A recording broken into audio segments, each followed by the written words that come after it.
这一讲我们继续留在武帝天汉4年。上一讲谈到，公孙敖向武帝汇报说，从匈奴俘虏口中得知，李陵呢一直在为单于练兵，所以自己这次出征才没能取得战果。武帝相信了公孙敖的说法，盛怒之下杀了李陵全家。后来才听说为匈奴练兵的汉将是李旭，而不是李陵。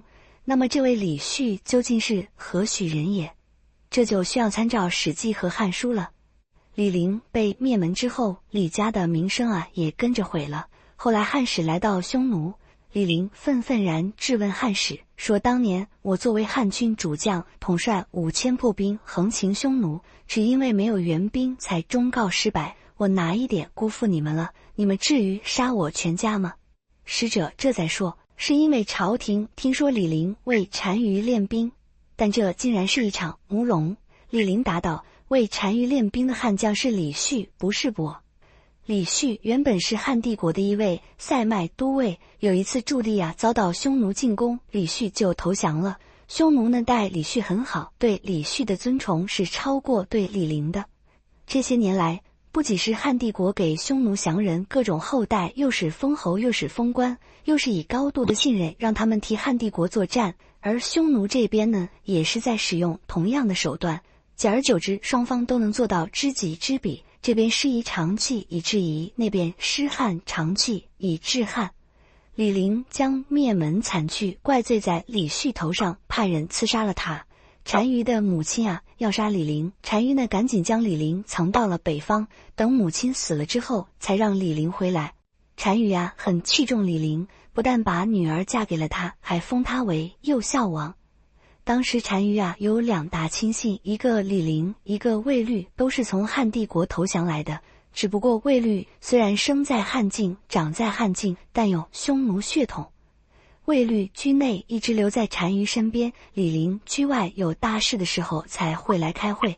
李陵在投降匈奴之后的事情，《史记》和《汉书》有不少矛盾，但《汉书》的记载比《史记》详实。司马光基本采录了《汉书》的说法。我们简单交代几句后话，《资治通鉴》的后文也会讲到，误解虽然兵事，但武帝呢毕竟已经杀了李陵全家，血海深仇无从化解。李陵从此改成匈奴人的装束，和匈奴妻子开始新生活了。而当时的汉人精英还没有形成以不叛国为底线的价值观，对李陵的遭遇饱含同情。在武帝驾崩之后，很努力地希望李陵可以归国。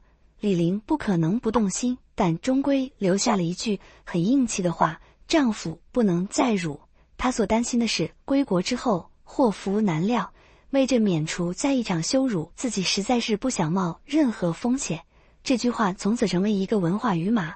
王国维遗书里说的50之年，只欠一死，事变至死，亦不再辱，语言就在李陵这句话里。本年度的最后一桩大事就是夏4月立皇子刘伯为昌邑王。刘伯的生母是李夫人，也就是李延年和李广利的妹妹。李夫人过世的早，而在李夫人过世之后，李延年失去了武帝的欢心，被武帝抓个罪名，灭掉满门。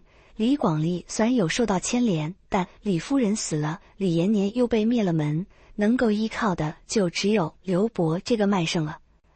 天汉4年就此结束，我们进入太始元年春正月，公孙敖的妻子被控施行巫蛊，公孙敖被连坐腰斩。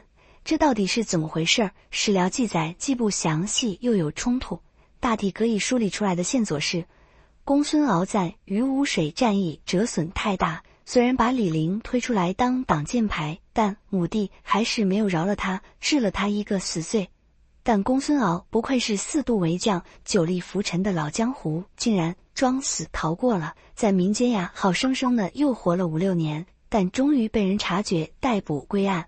这个时候，公孙敖的妻子涉嫌巫蛊大案，招致灭门惨祸。也就是说要等到几年之后的巫蛊之祸，公孙敖才终于挣扎到了人生终局。同年，迁徙郡国豪杰到茂陵，这是我们很熟悉的套路了。武帝进一步削弱关东，以充实关中。只不过这一时期的关东地区还能有多少豪杰，多少富户，情形一定大不如前。夏6月，大赦天下，一年无事，匈奴那边却出现了一个微妙的局面。居低侯单于过世，继承人问题立即提上日程。居低侯单于有2个儿子，长子担任左贤王，次子担任左大将。按照匈奴的传统，左贤王相当于王储，是单于职位的第一顺序继承人。但左贤王没能及时赶到，匈奴贵族们因为他生了病，改立左大将为单于。左贤王在半路上听说了这个消息，不敢再往前走了。左大将呢，却是个厚道人，主动让位，让兄弟谦让了一番。最后左大将说，要不等你死了之后，再把位置传给我好了。事情啊，就这么定了。左贤王继任单于，这就是葫芦孤单于，让弟弟做了新的左贤王。我们看匈奴从冒读单于以来，直到葫芦孤单于，一共10代单于，父死子继是常态，兄终弟及是特例。兄终弟及这种安排之所以不能成为制度，除了人性使然之外，它还存在着一个很严峻的系统性的风险，那就是当最后一个弟弟过世之后，到底该由谁来继承呢？兄终弟及的安排最容易在这个事情上出麻烦。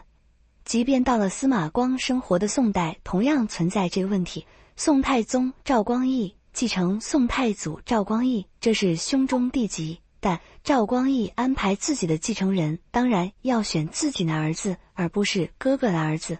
所以北宋的历代皇帝就面临一个很不方便讲出口的权力合法性的问题。后来靖康之耻，宋室南渡，社会上就出现了一种传言，说这是宋太祖报仇来了。宋高宗刚好丧失了生育能力，在从宗室子弟当中挑选继承人的时候，刻意就去挑选太祖的血脉，以此来安定人心。当我们理解了兄终弟及的系统性风险，再看葫芦孤单于的继位，显然埋下了隐患。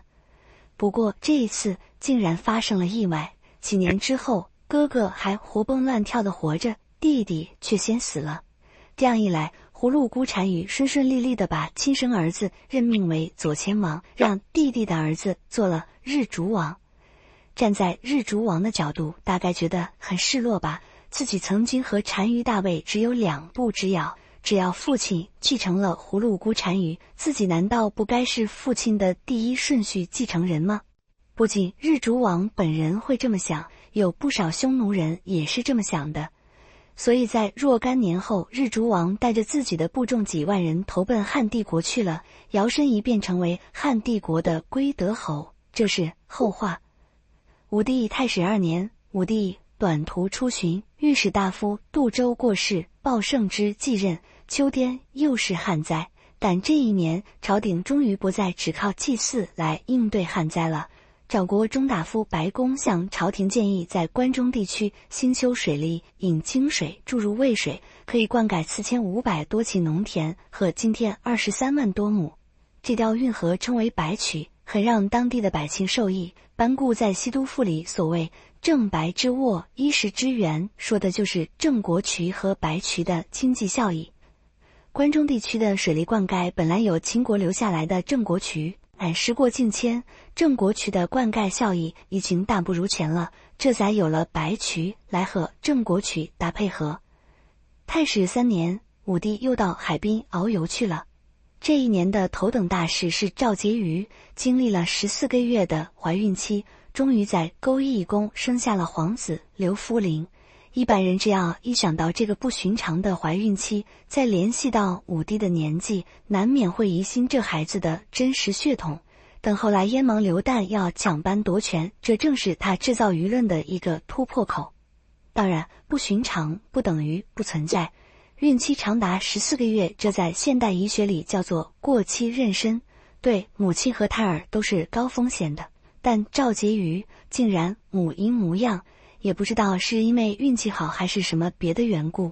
武帝还真没有多想，他虽然不知道什么是过期妊娠，但他知道一个现代医生不知道的知识，尧圣人的妈妈就是经历了14个月才生下尧圣人的。武帝大喜之下，将勾弋宫的宫门命名为尧母门。尧母门简简单单3个字，很快就会酝酿出一场滔天大火。我们下一讲再见。